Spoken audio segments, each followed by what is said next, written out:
Great. Well, good morning, everyone, and welcome to the Atlantic Council. I'm Barry Pavel. I'm the Vice President and Director of the Brent Scowcroft Center here at the Council.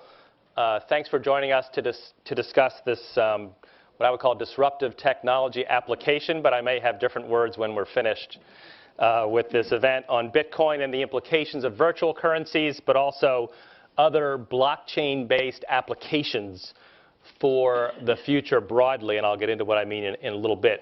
The Atlantic Council is a nonpartisan organization that promotes constructive U.S. and European leadership in the world to meet today's challenges, working with our allies. But we also serve a public education function, and I really can't tell you how many people from what I would call our traditional constituency here at the Atlantic Council, which is a long-standing institution here in Washington, how many people have come up to me and said, what is this thing called Bitcoin? And what do I need to know about it? How important is it? What are the parameters? Is it going to fail tomorrow, or will it be here in 2050?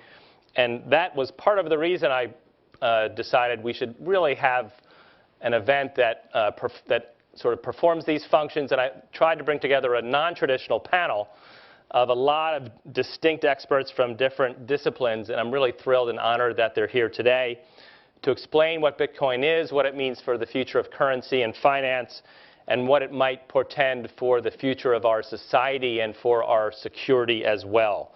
And so our focus today on virtual currencies is just one area of a body of research that we've done on disruptive technologies, particularly those that empower individuals relatively more than nation states at the Brent Scowcroft Center's Strategic Foresight Initiative here at the Council. In the last year, we've published analyses on such issues as the impact of robotics on the future of manufacturing, how big data will influence decision-making by corporations, individuals, and companies, and governments. A major report last December on how the United States can harness the technological revolutions that are ongoing, including biotechnology, three-dimensional and four-dimensional printing, and other technologies that are really changing our operating environment and our world.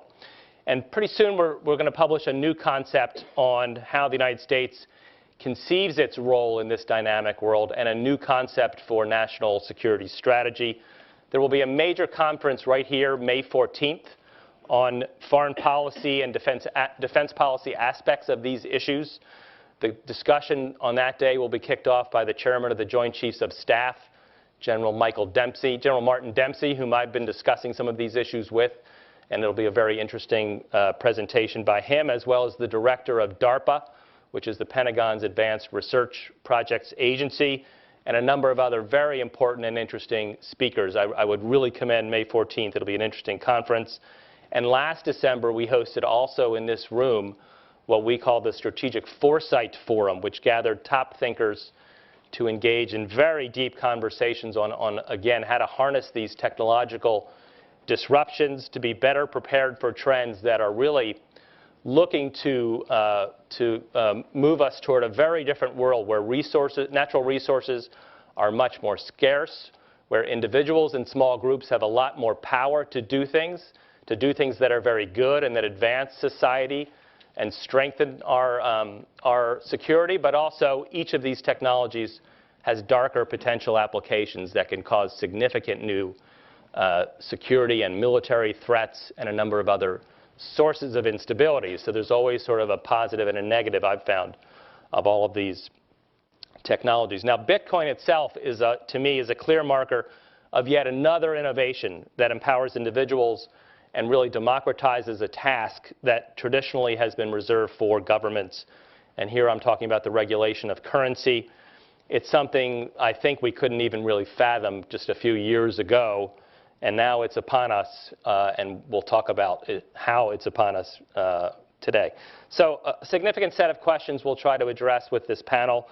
If peer-to-peer engagement is displacing government in such tasks, what other government functions that we're used to them performing might also soon be disrupted. What does this mean for the security of our finances?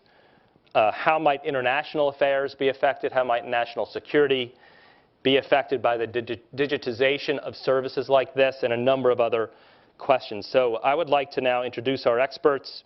It's a really excellent panel. I'm really thrilled. First, to my immediate left is Mr. Ronald Marks. He's a senior fellow at the George Washington University Homeland Security Policy Institute. He has held a number of increasingly senior positions with the CIA, so yes, he could kill you. As an intelligence counsel to former Senator Bob Dole. During his CIA career, the things that I can talk about, he was special assistant to the Associate Director of Central Intelligence for Military Support. He was at the State Department as a program director for law enforcement issues in Russia and Eastern Europe, and a senior budget director at the National Reconnaissance Office. Since leaving government, he has been a senior defense contractor and software executive. He testifies before Congress. He comments extensively on a range of defense and intelligence issues on television and radio. So I'm thrilled to have Ron here with us today. To his immediate left is Mr. Kevin Houck, who is currently a freshman in the honors program at Penn State University. He's already an established Bitcoin miner. That's miner with an E, not an O. At Penn State, he studies security and risk analysis and cybersecurity. He will be working for blockchain.info this coming summer in the company's London office.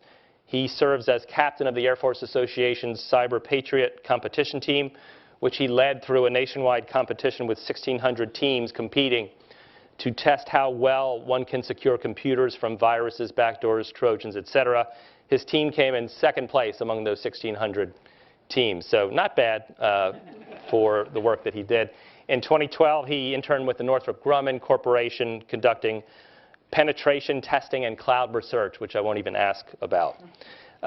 We also have Mr. Jason Healy, who is here, the director of the Cyber Statecraft Initiative in the Brent Scowcroft Center.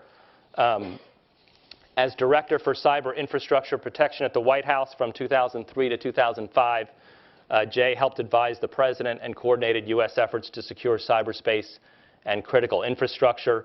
Immediately after the 9/11 attacks, his efforts as vice chairman of the Financial Services Information Sharing and Analysis Center created bonds between the finance sector and government that remain strong today. And I think most recently, he edited a book called A Fierce Domain, Conflict in Cyberspace, 1986 to 2012, which really is the first history of cyber conflict. It's a really interesting book with a lot of anecdotes in addition to analysis. I'd strongly commend it, and it was reviewed very favorably by The Economist when it came out. And then certainly last but not least, we have Dr. Chris Brummer, who is the C. Boyden Gray Fellow here at the Atlantic Council's Global Business and Economics Center. He is also the project director of the Council's Transatlantic Finance Initiative. He leads the Council's work on regulatory and trade policies and provides bipartisan analysis on transatlantic economic cooperation issues. He frequently serves on the NASDAQ delistings panel and has been appointed to a 3-year term at FINRA's National Adjudicatory Council beginning in 2013. He received his JD with honors from Columbia Law School and his PhD in Germanic Studies from the University of Chicago. I'm going to turn to Ron now. Please also join us on Twitter using the hashtag that we use for events like this, hashtag ACDisrupt. And with that, I will turn to Mr. Ron Marks. Ron? All right, let me be disruptive. I was trying to think of what I was going to say here today that would still allow me to be friends with Barry, maintain my membership in the Atlantic Council, and tell you something that I think is the truth. So let me relate to you a little family history and a little context. Now, I'm a spy. That's what I was trained to do. But I also come from a long line of people who had, well, let's put it this way, slightly questionable reputations. They ran. You do too. Thank you very much. They ran booze during Prohibition. My grandfather was someone who was from Boston and was originally part of something called the Ponzi scheme. And he made a lot of money at it, and he got out early. My father, and I was born in 1956. My dad was born in 1906. In the first 25 years of my father's life, he lived through 3 depressions. 3 depressions. You think the last one was bad, 1907, after World War I, and again in 1929, where you had more than double-digit unemployment. Banks failed. People did not necessarily trust a government, which frankly wasn't all that involved with them. So growing up with my father and listening to him talk about banks and the Depression, and by the way, he was a lobbyist here in Washington, so his opinion of this town, as you can probably imagine, was not high to begin with. It didn't rise. It was an interesting experience. Now, I grew up in a different time, and we grew up in a different time for the most part. My memories are of post-World War II. 1944, July, I believe, somewhere up in beautiful New Hampshire, a place called Bretton Woods, New Hampshire, the Mount Washington Hotel. People from the United Kingdom, the US, and a few other countries gathered together to figure out how in the world we were going to survive after World War II, because we'd just gone through 10 years of depression, 10 years of tariff raising, et cetera, in the 1930s, which pretty much stifled the world economy. Now, two things happened at that conference, one of which, a guy by the name of John Maynard Keynes, was about ready to die. He was representing the British and trying to hang on to whatever shred of dignity the British had in the marketplace. They were bankrupt. By the way, the British went bankrupt almost twice beforehand. Just after World War I, by the way, they just paid off those loans about a couple of years ago to us. They almost went bankrupt in the 1930s, and by 1944, they were broke again, and they were living essentially on our monies. The largest empire in the world was essentially living on the US dollar, borrowing on the US dollar. So that conference in 1944 was essentially about how the United States and others were going to rule after World War II. So some of these delightful buildings that you see around town, World Bank, IMF, all those other little places, those all came out of that. The British pound going into World War II was about $4.60, went down to about $4.05. At the end of the war, it was $2.80, excuse me. The dollar was going to reign supreme. We had roughly half of the world's GDP, and we pretty much called the shots. By the way, the decision was made at that point to have a dollar which would not only hold value and was valued around the world, but was actually exchangeable for something. $35 per ounce of gold. Believe it or not, that was the number. $35. It was amazing. Some countries slightly higher than others.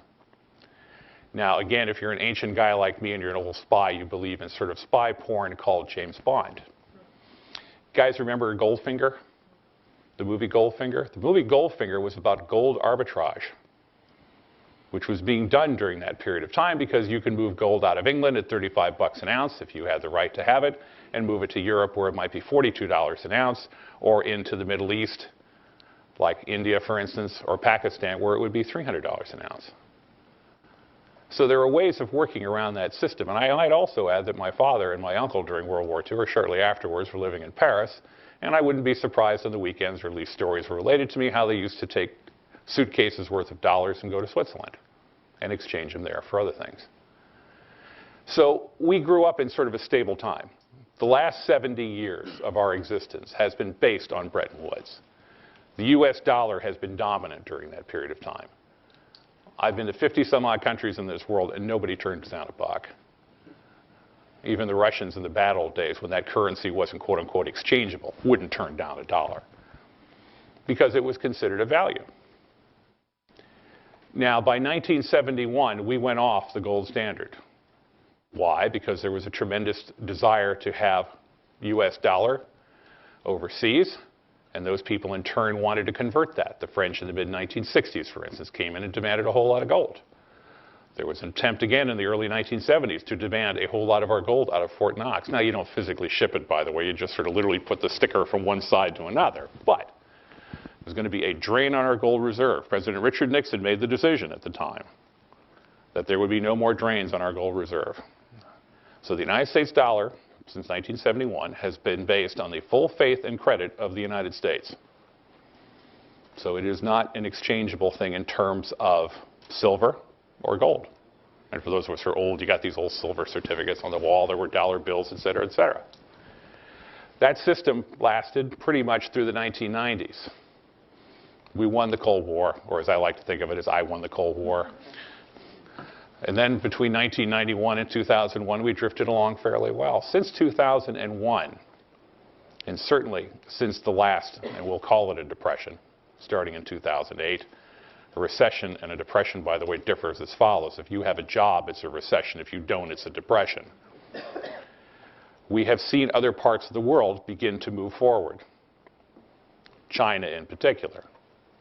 We've also seen a world that has been increasingly allowing itself, more than allowing itself, connecting itself. There are 2.5 billion people on the internet right now. We'll probably head to 5 shortly. They belong to some 200 countries, not all of whom have stable currencies. I can sit here right now and recite for you which new peso and new whatever else has been promulgated by different countries over the years, or who slashed a couple of zeros off the end of their currency. Now ask me what that does to people when they start thinking about stability. Some of you guys are probably too young to remember, but even in the United States in the late 1970s, I remember parking money in a CD at about 19.5%. Why? Because mortgages were being charged at 16.5% because our inflation rate was running 12 to 14%. That was unusual in our circumstance. It's not unusual around the world. So when you start asking other people to have full faith and credit in their money, they look at you, smile a little bit, nod their heads, and go on their merry way, thinking, I'm going to do what I have to do to survive.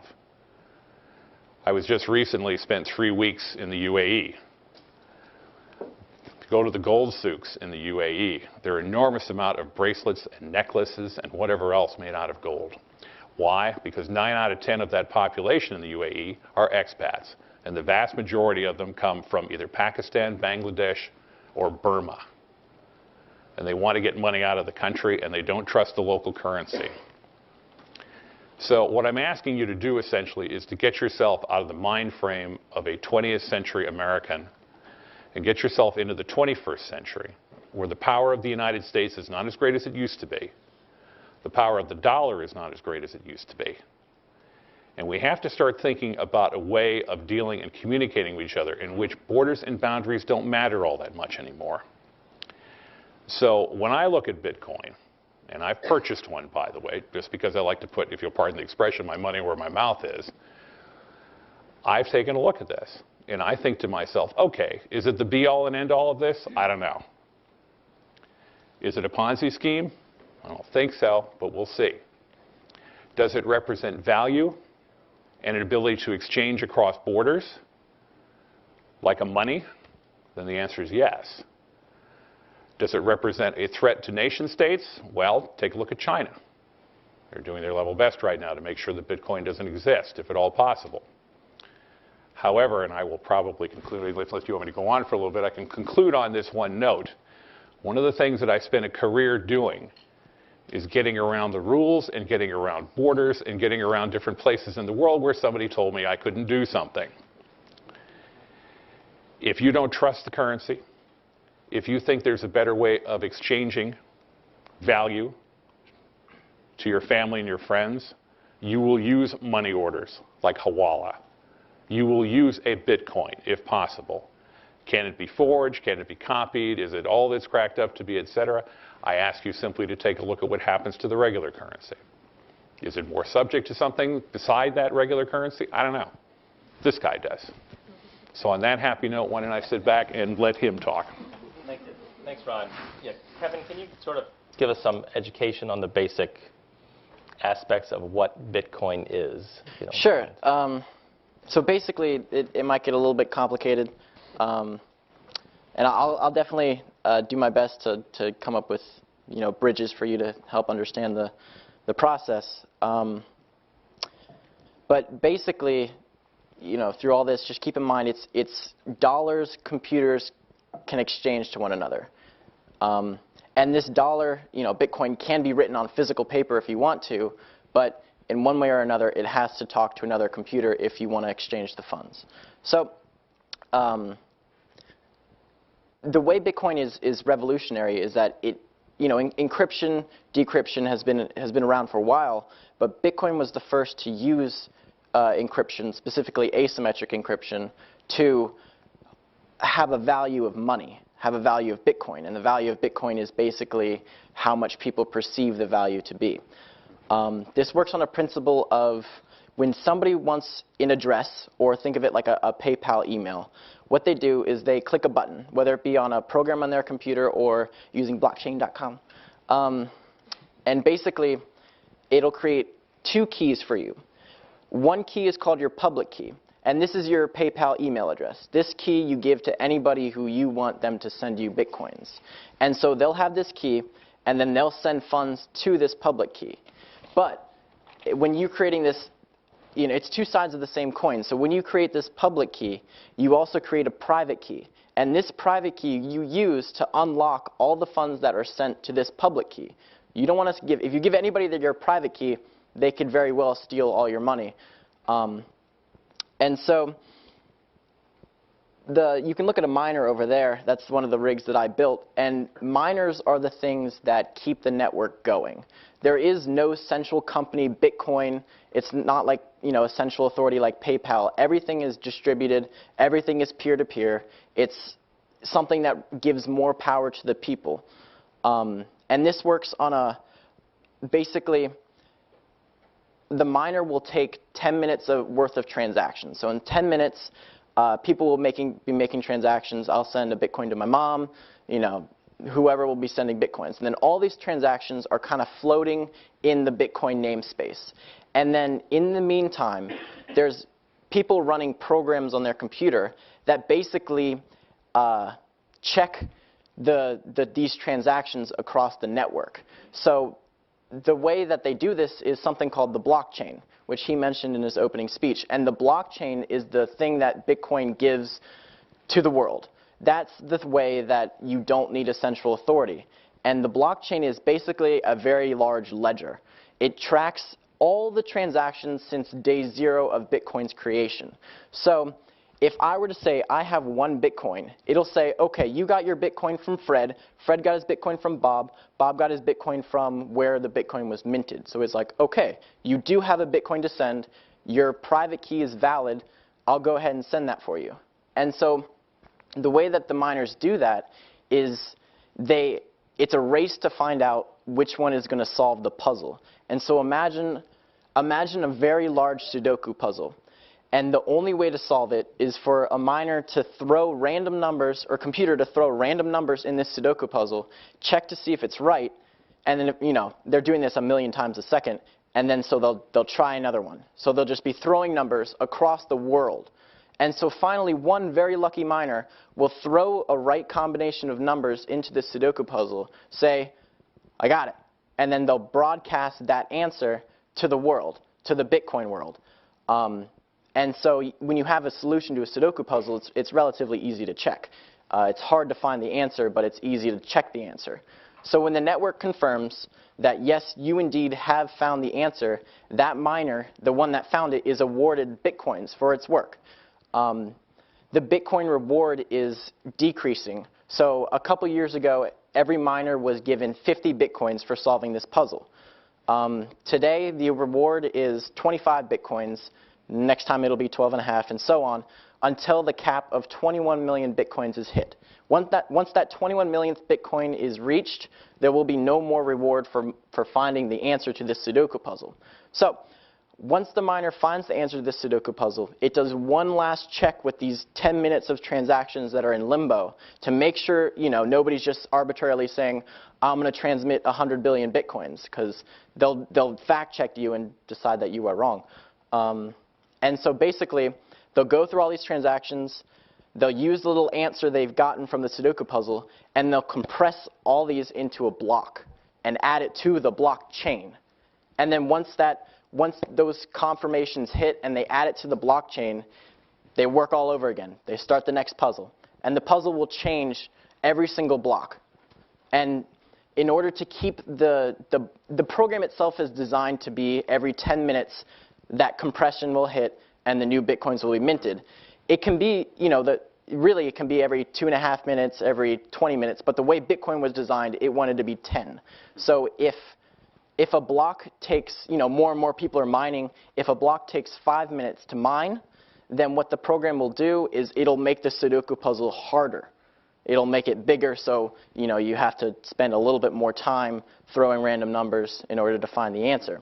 So once this is confirmed, then you've successfully made the transfer of Bitcoins. And then as more and more blocks are added to this blockchain, your transaction becomes more and more final, more and more etched into stone. Because the further back in the blockchain this transaction is, the more that this transaction basically is, as good as gold. So I think that's Just a couple questions. Why? I'm a former math major, but tell me why 21 million is the magic number. Like I said, with the block time being 10 minutes, that's just the way the program was designed. I don't want to blow your mind too much, but there's a bunch of altcoins. This is all Bitcoin introduced cryptocurrencies, and so there's a bunch of different other cryptocurrencies like Litecoin. Litecoin's current value, I think, is $11 a coin. Its cap is 4 times as bigger as Bitcoin's, and it's every block time is 2.5 minutes. So it basically was created by an MIT grad called Charlie Lee. He works for Coinbase, where you can get that, where he got his Bitcoin so excited about it. And so, there's Litecoin, there's Dogecoin, there's Ripple, there's so many. Let me just ask 2 more sort of informational questions, and then I'll move on to my other panelists. So when we hit this 21 million, is there anybody who's thought about, will that be a discontinuous sort of milestone, or will things keep going the same? Or that's an excellent question. So, has anyone thought about that? Yes, the program is very clever in that every single transaction, it's recommended that you tip the miner, as you tip a waiter. So basically, it doesn't matter if you're making a $20 transaction or $1 million transaction. You can tip the miner a penny or less than a penny, and that's plenty. That's more than enough because, all the tips between 10 minutes of transactions, that adds up to be a lot. So that's the way that Bitcoin can, as opposed to PayPal, which will take a percentage of what you're transacting, Bitcoin doesn't care. You can honestly be transferring $100 million or $1. The transaction fee will be less than a penny, and then after 21 million Bitcoins is hit, that's the incentive for miners. But the reward decreasing, it's designed in a way to be finished rewarding miners in about 110 years. So we got time. And my understanding is that Bitcoins are divisible, I think, like to 8 decimal places, something like that. So it's not like we'll run out of money. We can just say, all right, instead, we can keep using smaller, kind of like, pieces of 8. You can keep chopping up the piece of gold into fewer pieces to use them as a currency. Yeah, a lot of people will refer to Bitcoins now as micro Bitcoins. So you're just moving the decimal over 3 places, because that's a little bit more enticing to people. If I put $100 into buy a Bitcoin, I don't want to be getting 0.1 Bitcoin. That's kind of demeaning. I want to have 100 micro Bitcoins. Last question before we move to Jay Healy. What is this mythology about the inventor? Where does he live? Does he exist? So the creator, basically the person who wrote the code and the white paper explaining what the code does, what he feels like it should accomplish. His name is Satoshi. His name is Satoshi Nakamoto, and this person actually doesn't exist. There was a story a month or 2 ago about a reporter saying that they found him. He was using the hidden name Dorian Nakamoto in California, but this guy, they really just poured through his life and put it all up on the internet, and then he was just a guy into model trains.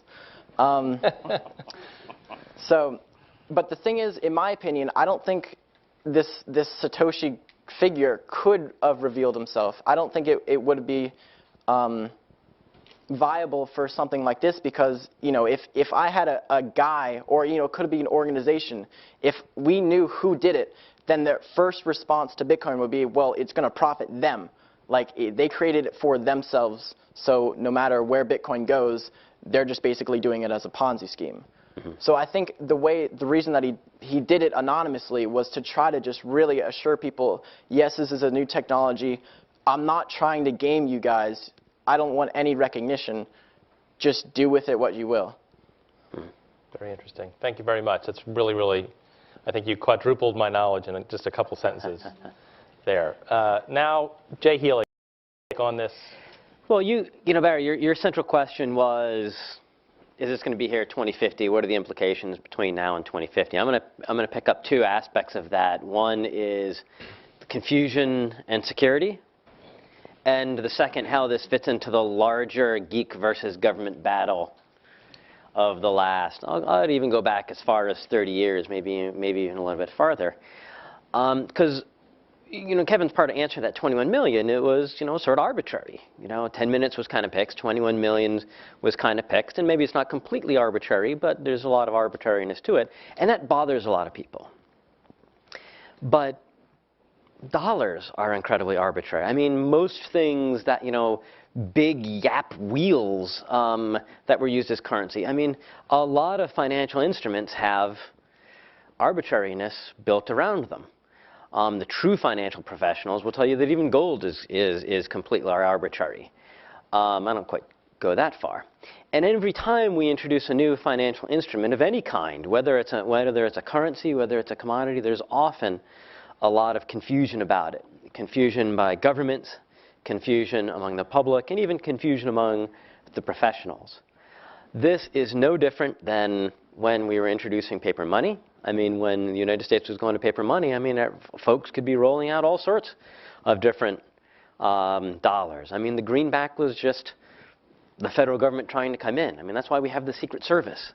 We had just rolled out the greenback in the 1860s, and the Secret Service was there to make sure that this was the one currency that we had, that the different banks couldn't be printing their own U.S. dollars. And we've had lots of other confusions when we've rolled out new instruments. You know, the very arbitrary stock certificate. I mean, that tried to be rooted in this piece of paper entitles you to a portion of this company. And just like we've had security issues for Bitcoins and confusion on Bitcoins, I mean, stock certificates saw all sorts of South Sea bubble was one of the classic incidents. You know, I watch a lot of Turner Classic Movies. When you see movies from the 20s and 30s, it seems like every other movie is about someone perpetuating some stock fraud. I worked in Hong Kong for a while, and you'd see the way that modern Chinese are dealing with the new stocks that are coming out. Has a lot to, you know, seems very familiar to those movies from the 1930s. This new financial instrument, a lot of confusion about it. A lot of seeming arbitrariness, and a lot of angst, insecurity, and fraud that tends to be around these new pieces. Now, the security issues there with Bitcoin, I think might prevent Bitcoin from being around 2050. Sorry. The issue of cryptocurrencies, though, these are all completely solvable if there's a point to it. I mean, the amount of security that you have to put in to make sure that your Bitcoins can be secure are outside of what even I would be willing to deal with as a guy with a master's in computer security, right? I mean, you've got to really protect yourself. It's best to have a laptop, you know, a separate computer that you keep offline, that you're only using to keep your wallet. There's some other ways to do it, but as Mt. Gox showed, there's a lot of issues in the exchanges. We're still new into this. We're still trying to figure it out. Entirely solvable. But again, it has to be usable for people. There has to be a demand for there that we're not getting through PayPal, that we're not getting through credit cards, that we're not getting through other things that's going to make it as a viable medium of exchange for you and me. As far as the broader trains of geeks versus governments, I want to read, and this might be familiar to some of you. This was written in 1996, a declaration of the independence of cyberspace. Governments of the industrial world, you weary giants of flesh and steel, I come from cyberspace, the new home of mind. On behalf of the future, I ask you of the past to leave us alone. You are not welcome among us. You have no sovereignty where we gather. Cyberspace does not live within your borders. You have not engaged in our great and gathering conversation, nor did you create the wealth of our marketplaces.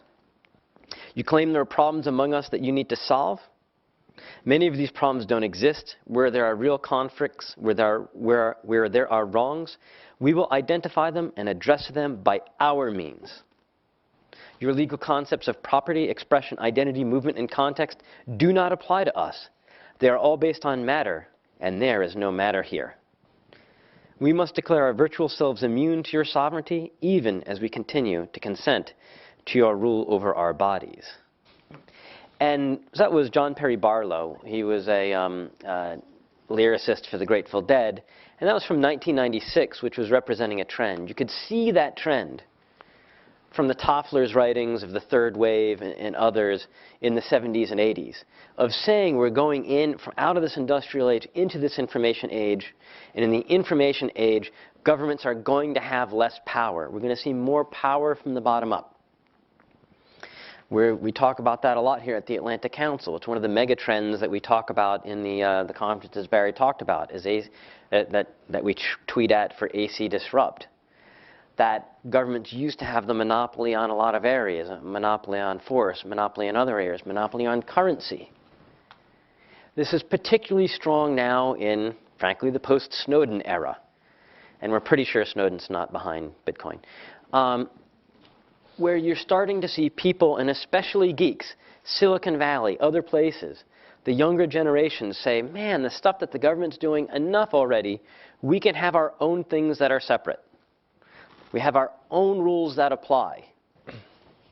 Your bureaucracies, your rules, we have our own social contract for whether that's sharing media, whether that's communicating and having strong cryptography to make sure that happens separate from government. Remember the things that were in Perry's Barlow. If there are problems, we'll solve them.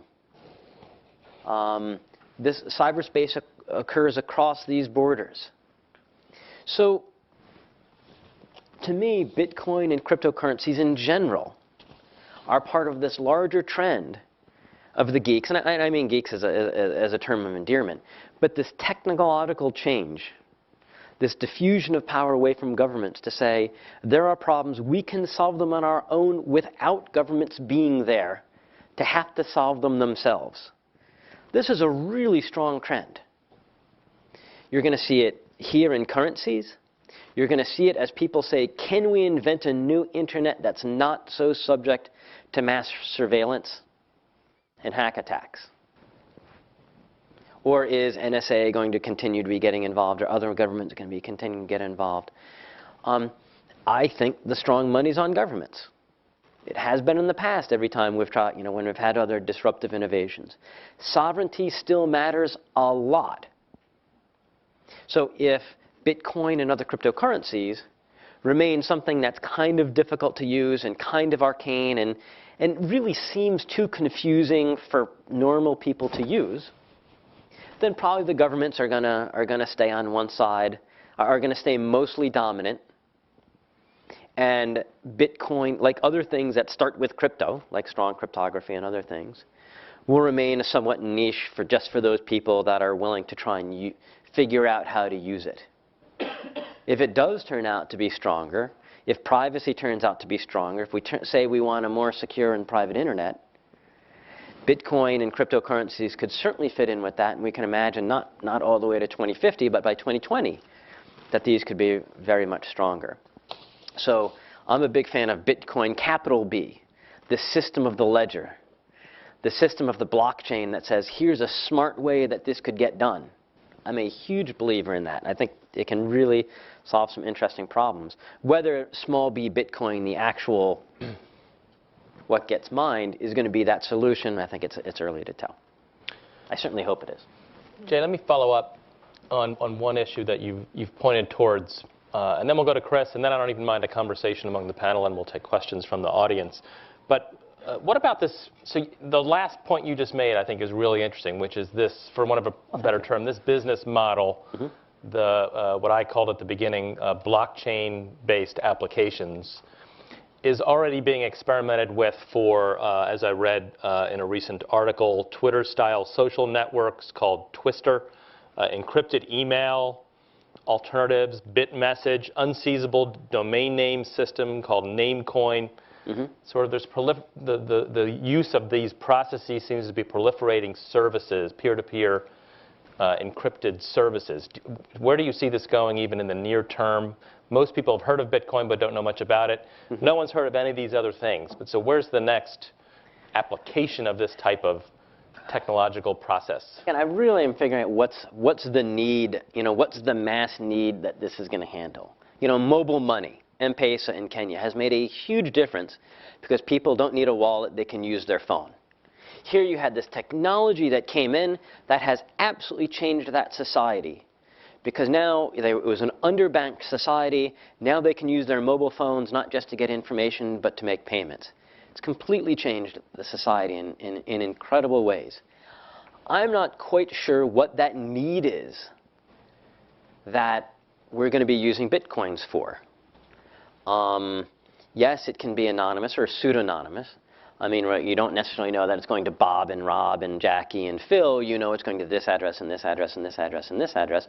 But cash already fills that need. So, I mean, yes, it'll allow you to do that more easily over the network. But how many of us need to have pseudonymity when we're working over the internet? You can't get credit in Bitcoins. There aren't any derivatives for Bitcoins. You can't say what's the 90-day Bitcoin selling for today in ways that allows you to hedge. Maybe we can get there in 10 years, but we still have to find it's a cool thing. It's certainly a cool store of value, hugely volatile right now, far more volatile than gold or currency. I hope I'm not getting in your area. Go for it. So we'll see. I don't want to get into I don't want to keep Chris waiting any longer. He knows the most about anything having to do with currency of all of us, certainly combined up here. So, Chris, we would love to hear your view on these questions. No, this has been a fascinating discussion, and thank you, Barry, for allowing me to get on stage. I'm over in the Global and Business and Economics program, but your leadership and Scowcroft's leadership on this issue is obviously a very important one. I'm here at the Atlantic Council, and I'm also a tenured Georgetown law professor, so I'm going to take a bit of a regulatory stab, but I think it's important to think about, in very basic terms, what does Bitcoin do? How is it different? What are its advantages? Because I think that when you think about it in simple terms, it helps for you to put your mind around just how difficult it is for regulators to deal with this very new phenomenon. At its essence, when you have any kind of transaction between two parties in a Bitcoin system, the information relating to the transfer of Bitcoin is not processed in the way that one would normally anticipate, particularly when you deal with a transaction involving currency. That is, quite simply, in our modern financial markets, there's an infrastructure for certain kinds of transactions that, in essence, we have certain clearing and payment and settlement systems that allow parties that are based in far-flung parts of the world to transact with one another. And that clearing system effectively validates and confirms that a party has what it says that it has and that it will deliver that currency to the counterparty in that transaction. Now, what we have in the Bitcoin system is very, very different. Instead of having a central clearing mechanism, we have this democratized process whereby all of the participants in the Bitcoin system, and particularly the miners who receive various levels of incentives, go out and validate, and I like your term, to fact check, in essence, the transaction to make sure, on the one hand, that party A, who is giving Bitcoin to party B, actually has the Bitcoin that party A says it has. And then also, and closely related to it, there is a recording process, a process by which the transaction is recorded and that the transaction is then transmitted to the world, right? So it creates this kind of public good once the blockchain is created, all right? So it's a democratized system, a system in which lots of different parties can participate in the information gathering and the information sharing. And it's, to a certain degree, a kind of market-based information system, okay? And that is what's really very fascinating, what's different from a payment perspective. And then the obviously really interesting part is that the Bitcoin itself is data, right? It's a string of numbers, right? It's not just a piece of paper, but it's a string of data created and generated by software that is given value and it is undergirded by faith, in the same extent that perhaps faith in a normal currency is backed by faith. But the faith in that currency is generated by certain digital communities as opposed to national communities, right? The participants in that community of faith ultimately give that data the value that the other participants in that system agree exists, okay? Now, that's really a 21st century phenomenon. It's a 21st century phenomenon because on the one hand, you have these new platforms and data and young geniuses at Penn State who are sitting around and attempting to create the computational models by which you can continually process that data, right? And at the same time, it is responding to a world that just generally is faced with a variety or growing skepticism about finance, about money, about counterparties in finance, all right? And then you have the regulators. Now, as I said, I'm a law professor over at Georgetown as well. And one of the main reasons one goes to law school is because they can't do high-powered computational models that would allow them to be hedge fund advisors and private equity individuals. Okay? So, and my students grow up to become fancy lawyers and regulators. And it's useful to sort of think a bit about, like, what then is the place of a regulator in this world, in which we generally have to open up our dictionary to remember exactly what an algorithm is. After all, again, that's why I went to law school. But then you have to figure out particularly what is the infrastructure behind that system, and what are the relative weaknesses, and what are the relative strengths of that infrastructure, and then how does it relate to your own specific mandate, right, as a regulatory agency. Now, the fact that we have this 21st century currency, if one will, in and of itself creates lots of problems because no one really knows if it's a currency or not. I just released a book myself this last week called Mini-Lateralism, basically this idea that the multilateral system of the Bretton Woods era is under stress, that some of the core foundations of international economic diplomacy are under revision. Certain aspects or characteristics of this mini-lateralism is you don't try to aspire to a universalist regime in which everybody is involved. Sometimes you have certain communities of faith. Secondly, you don't necessarily rely anymore in international economic affairs with treaties, formal legal obligations, but increasingly informal obligations, perhaps data instead of currency, or data instead of a fiat piece of paper. And then finally, the last is the fact that we're losing this dollar hegemony. And the book focuses on different kinds of blocks. But clearly, we're dealing with a different kind of block, a blockchain, in a increasingly, truly multi-currency system. Now, regulators have to ask themselves, what does all this mean? Okay. What could a Bitcoin be regulated or considered to be, right? Because you can't regulate anything if you don't know what it is. So what are some of the contenders for what Bitcoin is? All right.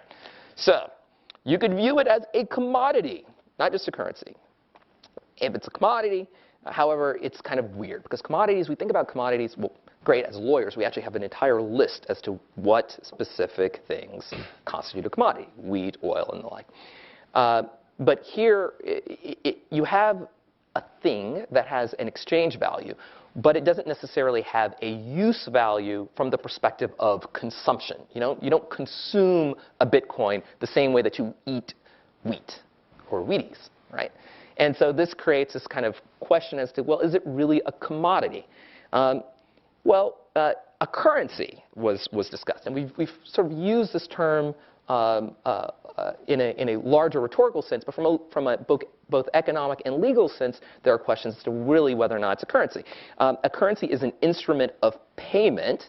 On the other hand, here we have an instrument of payment that's actually not universally accepted, and it's not backed by any government. It's considered to be a store of value For many of us here in the room, you know that Bitcoin has fluctuated, well, it fluctuates every day, way beyond sort of the means of fluctuation that one would normally associate with other kinds of investment instruments. So is it a store of value? That doesn't really meet the traditional conception. A unit of account. Well, I don't go to a store in which my baseball bat is denominated in Bitcoin or micro Bitcoin.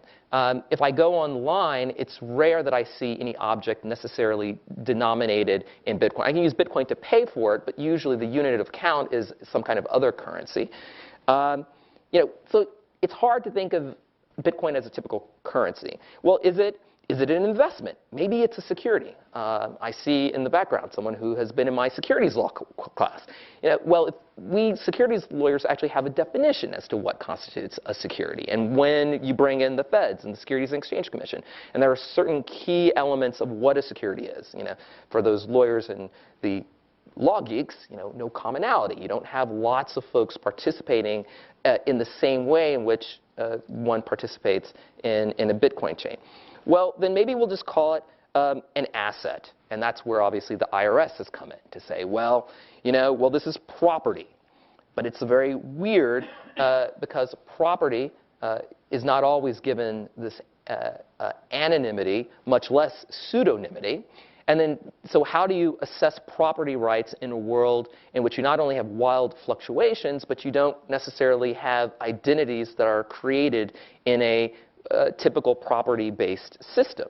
And then finally, is it then, we'll just give up and we'll say, it's not really a currency, but it's a payment system, right? We've already seen you have different participants. You have these brilliant young miners who create a ledger that's then broadcast to the world, and therefore it fulfills this clearing and settlement system. That's hard because it's not centralized, and the different nodes and different parts in that clearing and settlement system don't operate in anything that we've seen before. For this reason, federal regulators have tried to call it something called a money service business, like a cash checking of firms, and to make them more compliant with know thy customer and money laundering systems. But even here, there's a certain question as to what is the integrity of that payment system, where you have not only the exchanges themselves that can be hacked, or you have these folks who can create Ponzi schemes not in the Bitcoin, but around the Bitcoin system, right? And what happens as to, well, once you keep your Bitcoin, what is the integrity of the saving and storage system, these digital wallets, right? It doesn't look like, it doesn't seem to pass the same kind of institutional muster, if one will, that one associates with more established regulatory systems. So as a result, but each of those questions, is it a commodity? Is it a security? Is it a payment system? Is it a currency? How you answer each of those questions leads you to a different answer as to who's in charge first, right? And then once you get to the question as to who's in charge, sometimes various regulators can look at any particular aspect and say, well, that's me, and then you have possibilities of overlap, confusion, and the like. But to top it all off, you have this very dynamic system that's always evolving, and it's deeply international, right? Where Mt. Gox was run out of, which was a major exchange for Bitcoin, was run out of Tokyo by two French guys, right? That creates new kinds of stresses and challenges for the international regulatory system. And so, from a regulator's perspective, things are just now getting started. In Washington, folks are going to obviously be employing the young geniuses to help them figure it out. But it's very hard to formulate a response when you don't know what it is and when you don't know who's in charge.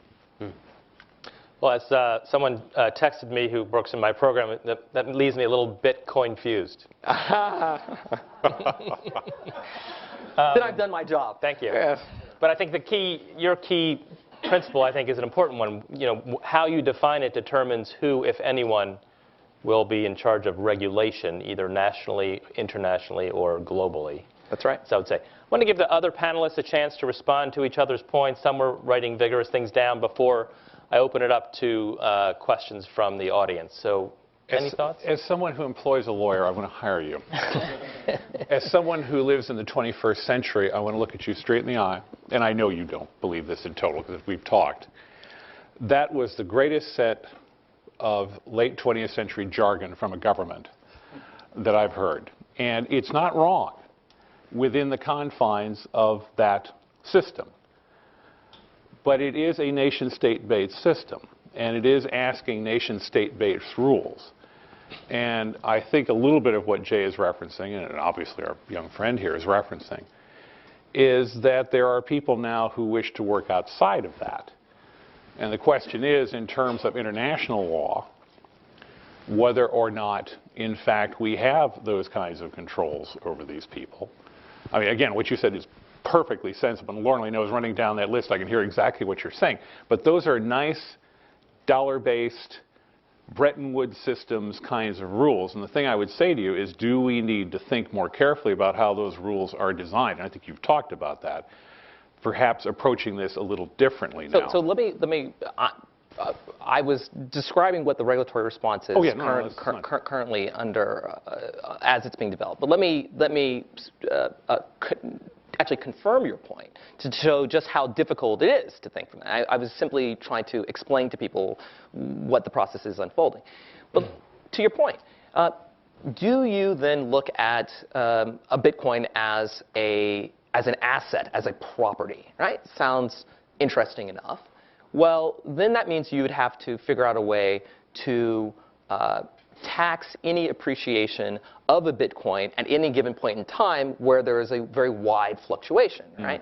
So when, for example, the IRS makes its release of saying, okay, we need to go and tax Bitcoin, everyone's saying, well, in a system where there is a large degree of pseudonymity, not to mention there are wide fluctuations on a daily basis as to the value of a Bitcoin, not to mention you'll be able to write it off, or you can't write off any losses, but you'd be only taxed on the gains. That doesn't seem like a very viable approach to always... They're looking at it like you would look at a commodity, like wheat or soybean or something like that. Precisely. Right. Precisely. And so there's this question as to how viable or how exactly would the IRS do this. Yep. When you talk about the international aspects, for example, Germany will, I believe, and I'm talking later today with the head of the German BaFin, but has called this stuff a digital commodity, whatever that is. On the other hand, some countries have decided to call it a currency, which obviously gets your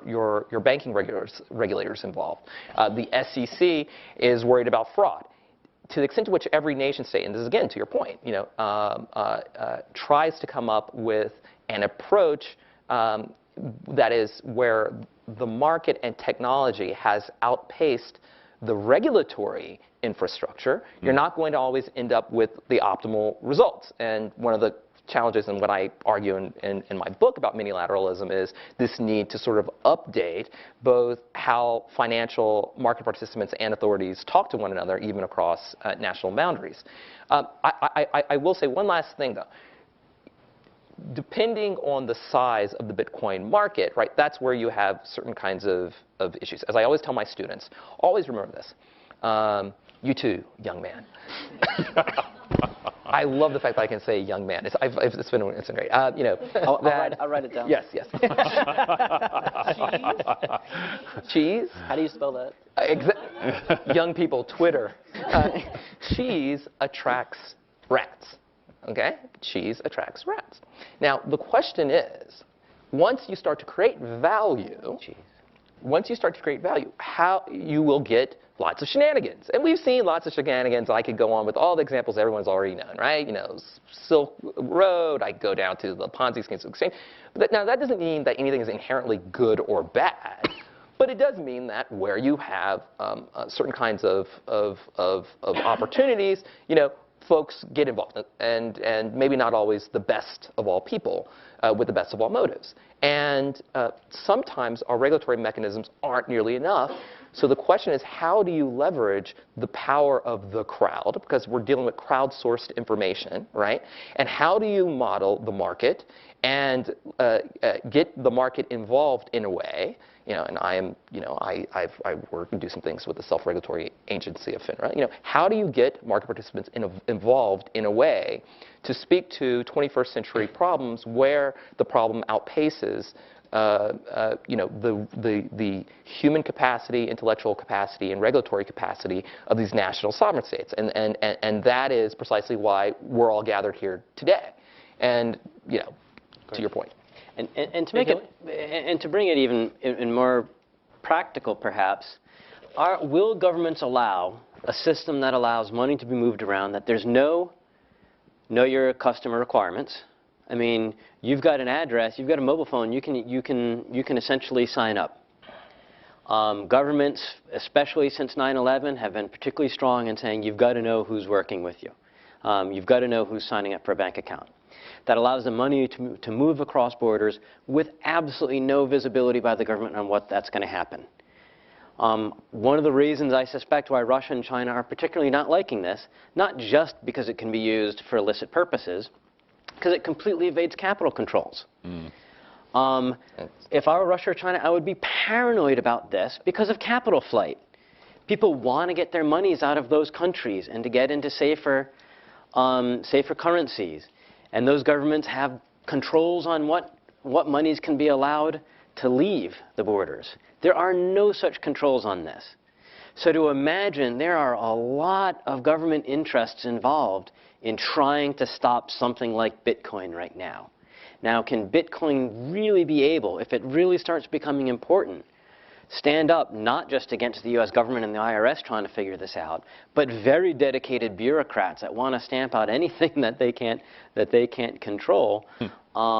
And where they want to control the transmission of monetary policy. As you said, that's so there's a lot stacked up against it. But not all of that control is necessarily good, and the way I would put it, reflective of the values that the Atlantic Council stands to promote. I'm giving Kevin a little protection here in defense, but he can do it himself. So Kevin. So a couple of points that were touched on that I want to give my 0.0000187 bitcoins on. 2 cents. As was mentioned. Well, it's a lot better than Bitcoin fused in Barry's. I mean. Bitcoin does have an identity crisis. Nobody knows, is it a currency? Is it a stock?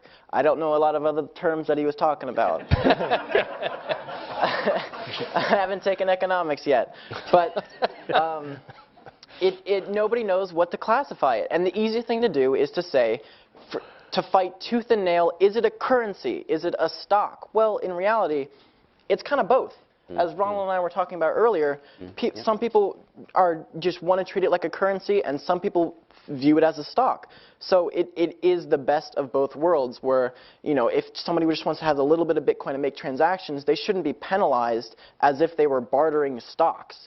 And another name that was thrown out there is Mt. Gox. Mt. Gox was the online exchange for bitcoins. They were the people to go to if you wanted to exchange bitcoins to dollars, to yen, to pesos, whatever. And the funny thing is Mt. Gox, not many people know where it originated is. Mt. Gox stands for Magic the Gathering Online Exchange. It was basically a platform for a trading card game.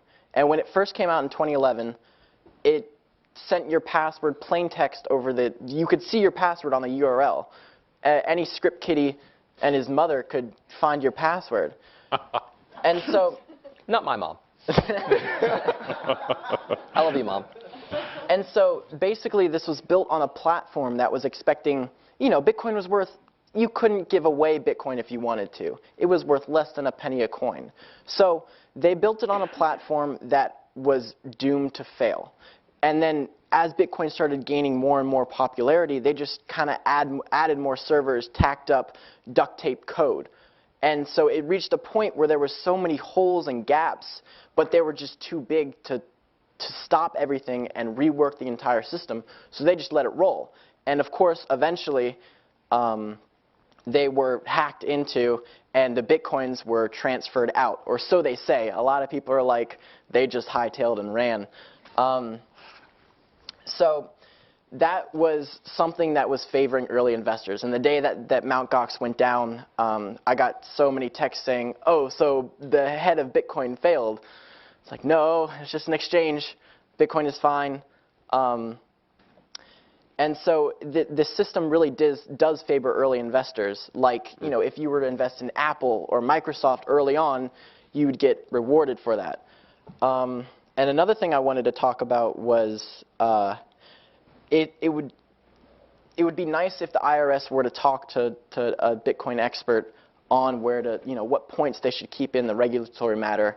But now that they have something on paper, something sort of grasping it, I really do believe that the Bitcoin community will be able to work with them in educating them on you know, what they should do, what will work. Because if something that Bitcoin people believe is stupid or, you know, just outlandish, they're not going to follow it.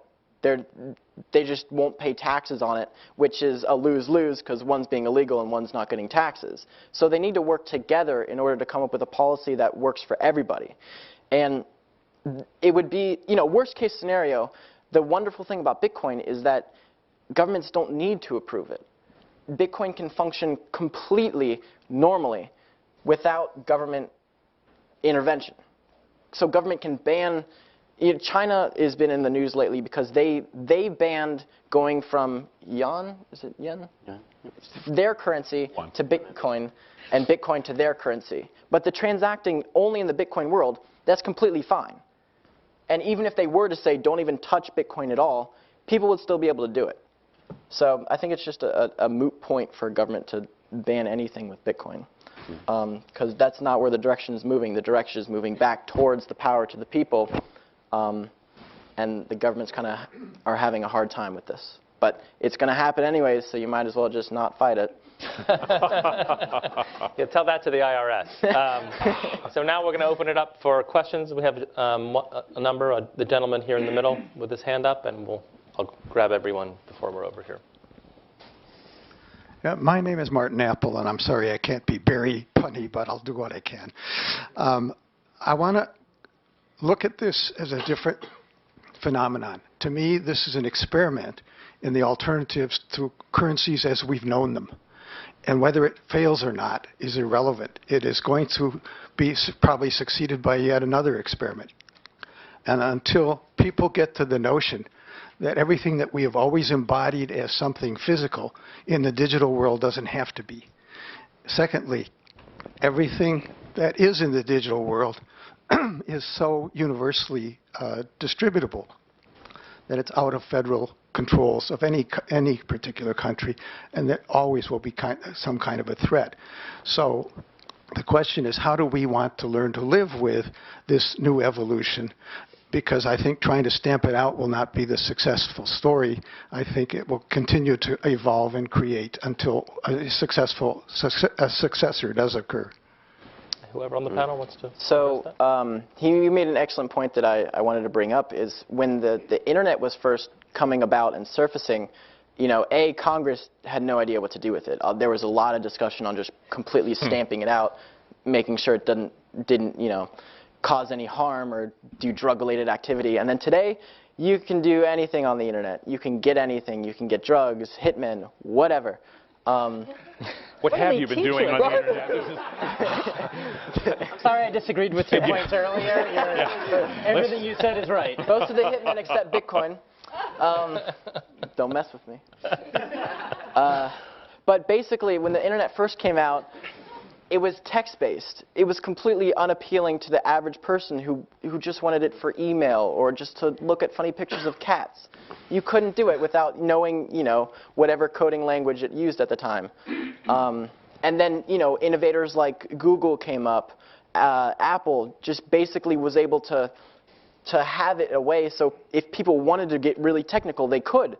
And if people just wanted it for, you know, email, that's fine too. So I think Bitcoin is similar in the way that right now it is a good point that, you know, it's not natural to people to have something need to be so secure, because if you have $100,000 in Bitcoin and then just one day you leave your computer on or you go to the wrong website and you download the wrong thing, it's gone.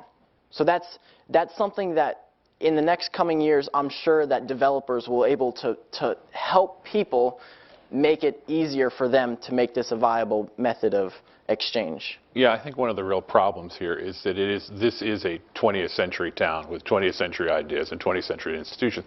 And I keep saying that not dismissively, but that's what we grew up in. And this is a 21st century issue. This is about the cutting edge of technology. But it's also about jumping generations here, too. I'm less concerned about, well, not less concerned, but it interests me that many third world countries or other underdeveloped countries at this point have basically dismissed, say, hardwired telephone systems. And they've just gone right to cell. I mean, I could see in unstable countries in Africa, unstable currencies in Africa, we take a look at this kind of thing. Are you kidding me? This is great. So while it's interesting that we are, of course, the status quo, and we're status quo power, and we're protecting ourselves here, then in fact this thing's going to go on. And I quite agree with you. I think this is going to go on quite well in terms of the 21st century, whether it's this or something else. And the challenge, of course, is going to be for these guys down here, which is how do you regulate this in a nation state? And I don't know how you do that, frankly. And I think, one of the first things to do is don't regulate something that you don't understand, or at least be very careful, at least, when you regulate something that you don't understand, because you do want to make sure that you have the opportunity for that, for technological innovation to develop. I did want to make a couple of basic points, though. It's not just that the Chinese just wanted to. There are some really basic power politics, obviously, interests about controlling their national monetary supply and the like. But there were also questions about, should a bank be able to lend money to a broker dealing in Bitcoin, right? And obviously in the post-2008 financial crisis world, that becomes not a 21st century problem. This becomes a problem of the last couple of years, right? What should be the relationship of this new payment system? What should be the relationship between the 21st century payment system with the 20th century payment system, right? That is a real question. Like that is something that you cannot just overlook. And so, and then how does a 21st century, actually in all these things, how does a 21st century exchange deal with a 20th century exchange, right? I mean, we're using words like a Ponzi scheme very, very, loosely, but how that is an old school problem that works itself out in very interesting ways when you have a potential Bitcoin exchange. The only reason why I'm saying this is because it's Bitcoin offers some amazingly interesting opportunities, right? On the one hand, one of the drivers behind Bitcoin was in an age of what appeared to be, Western profligacy, you had this opportunity for individuals to create value amongst themselves where you're not entirely dependent on ostensibly purely politically driven government decisions, right? And so, you get this opportunity for people to create their own hedge to protect themselves. It creates ostensibly, or in some ways, when done right, by cutting out certain kinds of middlemen and by employing miners, it at least offers the potential prospect of being able to make payment transactions in a way that is more efficient and less costly to people in the marketplace, right? So I mean, it's not like it's just all coming out of nowhere. But at the same time, wherever you have the internet and you have the opportunity for human trafficking or hitmen, please don't hurt me. Obviously, both of those problems are age-old problems that get a new life, if one will, when you have this 21st century technology. And so even at the nation-state level, there are questions. And particularly when the nation-state looks at its domestic infrastructure, they're going to ask themselves, how can we regulate? And a lot of times the question is, they'll never be able to be entirely successful, but we just want to make sure that, that regulators and market participants are as prudent as possible, and that they keep a certain dialogue open, because you're not going to be able to cure all of the downside with just one, for sure. Thanks. I'm going to collect a couple questions from that gentleman, and then we'll get one more before we answer. Okay. I share some of your skepticism Can you toward... identify yourself, please? I'm sorry? Can you say your name and where you're from? Oh, Charles Wolofsky. I'm from New York. Can you microphone towards the mouth, please? Can I'm a you? recent graduate from... I'm sorry? Mike, can you speak into the mic? Oh, sure. Yes, I'm a recent graduate from Fordham Law, and I'm actually writing an article right now on Bitcoin, and I would like to create either a niche market in law in this and potentially a business in Bitcoin. I share your skepticism regarding a regulation. Any new regulation, you're always wondering about the policy behind it. Directing my question, though, to Dr. Brummer, right? Sure. You expressed the problem of basically regulators trying to basically fit a square peg into a round hole. And it's not a unique issue surrounding Bitcoin. It's generally, anytime there's something new, you're dealing with the traditional system. I'm wondering whether perhaps the best way for regulators who are facing serious issues, real issues, and where you need regulation and good regulation, is whether they should look at Bitcoin and define it by its function instead of trying to look at, is this a commodity? Well, it doesn't fit into the traditional norms of what a commodity is. And when it looks like a currency, regulate as a currency. And obviously, not just to regulation for regulation's sake, but for serious, real issues. Great, and I was actually at your alma mater 2 weeks ago giving a talk. I think I think it's a great point. In the 21st century, you have to have a much more objectives-based process where you want to ask yourself, well, what am I trying to do before I get involved? But understanding what you want to do, again, you have to answer basic questions of what is the nature of the problem that I'm trying to deal with. And in a new technology, and you know, this is not, Bitcoin is a great, interesting question, but there are other important ways in which technology is impacting finance, right? I mean, you can look at everything from high-speed frequency trading to crowdfunding to all kinds of related issue areas, right, where you get crowdsourced information and new technology and new platforms that are impacting the way in which people do business. And in each of those different domains, you have to take a step back.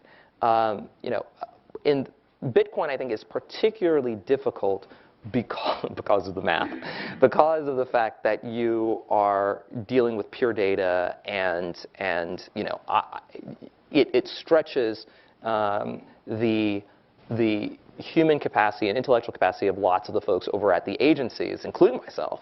And you know, when I'm trying to figure out, well, what would I do? And people are always, you know, will call me as well and say, so Brummer, what would you do? What would you do? And I'm like, well, you know, I can't tell you exactly how I would come out. I can only give you some basic idea of the process that I would undertake to begin to figure out what I would do. And I think that that's the best and the wisest course for most of our regulatory agencies, because everyone is trying to figure it out, and particularly when the market participants themselves, you know, I mean, granted, you know, the rest of the world is a little dumber, but nonetheless, I think that even for the market participants themselves, that there is a challenge for them to fully articulate what it is that they are doing. And in that kind of world, you have to move to create a smarter dialogue and a smarter process. And I have ideas about how you would get that up and running, but I can't tell you precisely what I do.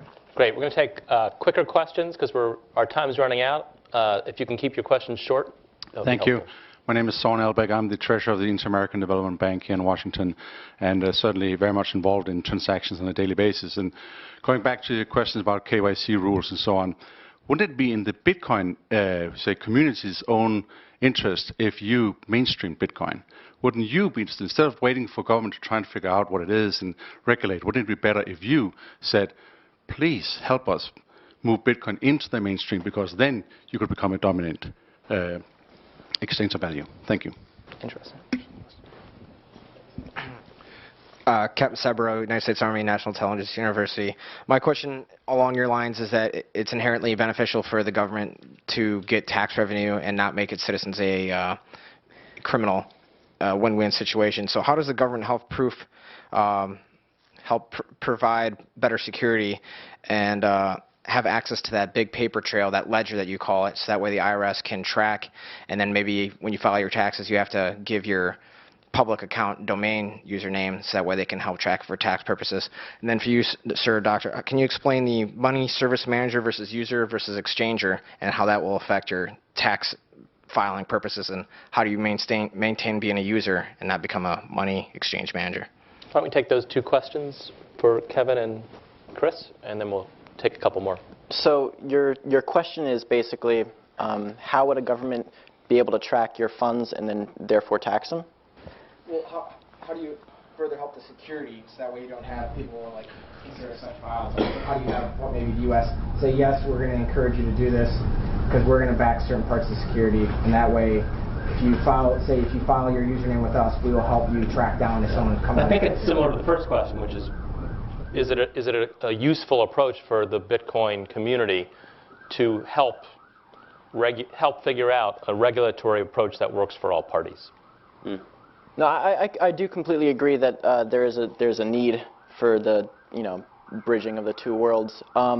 As for how they would do this, they could theoretically give the government your public key address, and then therefore, because Bitcoin is based on a public ledger called the blockchain, they could see exactly who you're paying it to. Well, not like who, but they can see the addresses that it's going to, and then where you're getting the money from. So it could adapt maybe to, like, if you're using it as a currency, maybe from, because I know Tiger Direct and Overstock.com, they're accepting Bitcoin as payment. So maybe if you're doing a transaction like that, maybe the tax purposes will be a little different than if you're using an address for something a little bit more substantial, more like a car or a boat or something that would need a little different tax implications. Yeah. Hold on a second, and Chris. No, just to say, the money service issue has to do with whether or not you look at it as a payment system, and then IRS is asking much more basic questions as to, is it a property or asset that needs to be taxed? I just want to jump off on one and say, the IRS has actually said that even using their public key, and I don't, that they can, in certain instances, backtrack and look at the patterns, right, of certain kinds of payments, even using the pseudonym to be able to identify the real person, the wizard behind the curtain for each transaction. But the computational power and the time required for each of this stuff is so extensive that it would be very hard under current, in today's world, for them to be able to regulate every single Bitcoin transaction. Instead, however, like the IRS sort of proclamation, and the idea of looking at it as a money services industry, the idea is how can we better make sure that that Bitcoins aren't being used for illicit purposes, in particular money laundering, terrorism financing, drugs and the like, narco trafficking. Which puts you in a position, by the way, of having to think about which part of the government has that capability, and I'll give you 3 letters that do. After all is said and done, there's only one that has that kind of computer capability, and do you want them there? And I think it's going to be. I think it's been a very difficult place to get the Bitcoin community to stand up to that. You can get there a couple of ways. Either they're threatened by extinction by regulation, and governments just crack down so hard that it's an item of last resort. But so many folks in that community see anonymity as one of the reasons for the system. And if you don't have anonymity in the system, what's the point? Why don't you just use dollars? So I think there would have to be some value. I mean, if you come forward, if it's KYC, then it's easier for an exchange.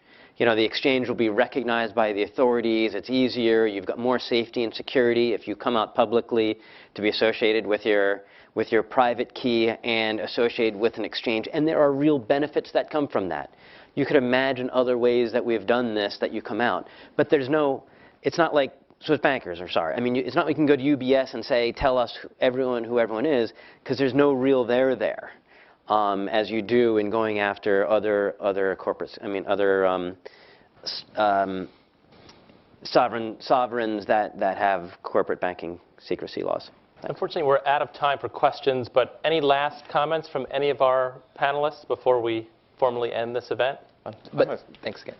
I must tell you that as a member of the intelligence community, I think I would have an enormous problem dealing with this. And I think from the counterterrorism standpoint we were talking before, but also from the standpoint of what this does to nations' currencies, especially if you're dealing in countries where you do have unstable currencies. Are you going to get a class of people that are using this in the elites, for instance, and how is that going to affect their behavior toward the government? So, two things. One, after this, if you want to see my mining rig, I worked so hard on it. I'm happy to show you.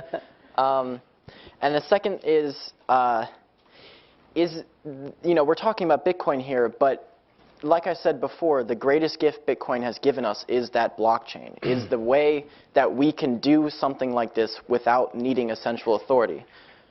So is it, in the next 5 years, is it going to be Bitcoin? Maybe. Who knows? But I do know that there's more and more people getting interested, more and more ingenious developers, even smarter than me, who will create something that will just be able to make cryptocurrencies something that everybody would want and everybody could use. Yeah. I remain skeptical in the broader term. I mean, look at what we've been going through this last week with Heartbleed. SSL, it's it's open source. We've had people that have been looking at this standard for years and years and years. The internet is fundamentally insecure at almost every level, even those places that have had a lot of scrutiny. So if cryptocurrencies are going to cross, they've got a lot stacked against them. Dollars at the end of the day, you can have counterfeiting that happens, you can have inflation. It tends being an issue that we can get past because it's fiat currency backed by the full faith of the United States government or whatever government. When you have these security problems in one of these cryptocurrencies, it's more difficult to get past. If 51% of miners agree on something, you can make changes to the standards in ways that allows power in areas you just don't really have in fiat currencies or only left with the sovereigns. So I think there's a lot of things that we're going to have to get through. There's been a lot of things that sound like a good idea in the internet and then don't work out. We don't order our groceries that much. Just because something makes sense, just because it's technically possible, doesn't mean it's going to happen, or else we would have all gotten here on jetpacks. And I guess I will actually, speaking of jetpacks, will actually get me to say something. I think that the core question of what happens when you digitalize information and what are the new kinds of opportunities it allows market participants of all shapes and sizes to connect with one another and to transact with one another across borders, that's here to stay. And if not in the Bitcoin iteration, then in a subsequent iteration. And one of the challenges will be exactly how do you engage this phenomenon that's fundamentally reshaping our society. Well, unfortunately, we're out of time. I could go on another 2 hours. I've really been educated and also entertained here. But please join me in thanking our fantastic panelists.